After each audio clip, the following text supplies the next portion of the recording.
I am Allison Campbell with Allison Campbell Design. I am an interior designer and have been doing it for about 27 years. Good way to describe what I do is non-conventional. There's a lot of designers in the area and they're really, really good, but I consider myself a construction designer. So I'm in the trenches with the team. I'm on site. Israel knows this. I'm on site with the subs, even when he's not, when the super's not, I'm there. So I like to be involved from the very beginning all the way through the very end, but I'm with the subs. I'm making sure the designs are coming to life and I'm thinking of the end first and working backwards from there. So it's a little bit different than a traditional designer who's thinking of just the finishes. So a buyer with Hawkstone would find me, usually in the first early meetings with Hawkstone, they're talking about like the process and the team they want to create. And so Hawkstone typically offers 1 to 2, sometimes 3 designers that they are welcome to work with.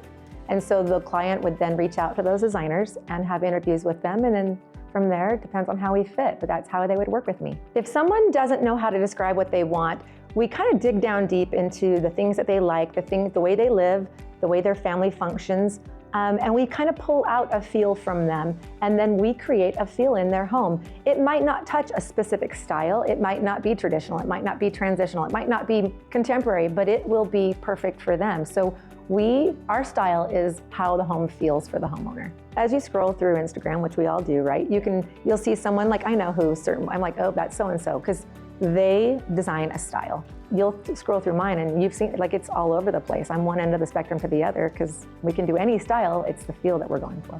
Collaboration is huge.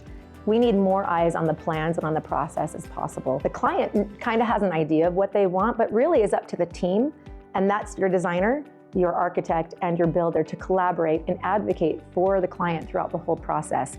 More eyes is better because I'm going to come at it from one point of view, the builder is going to come at it from another point of view, and the architect is going to come at it from another point of view. And no point of view is more important than the other, but together they make the perfect scenario, really. Challenges come up all the time in projects, from a set of plans, like looking amazing, but as it's coming to life, not actually transforming correctly. So we adjust, we pivot on site. But a challenge is an opportunity for us to show our skills.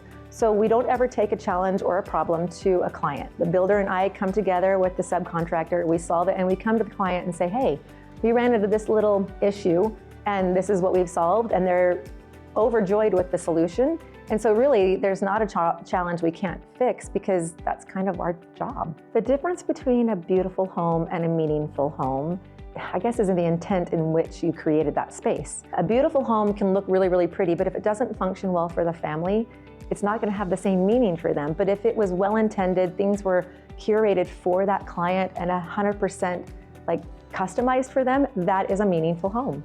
If you are planning to build your forever home, the most important part is creating the team at the very beginning. They are the most important part of the build and will help you throughout the whole process. They'll be your advocates. They'll make sure that everything goes smoothly and it will turn out beautifully if you do that.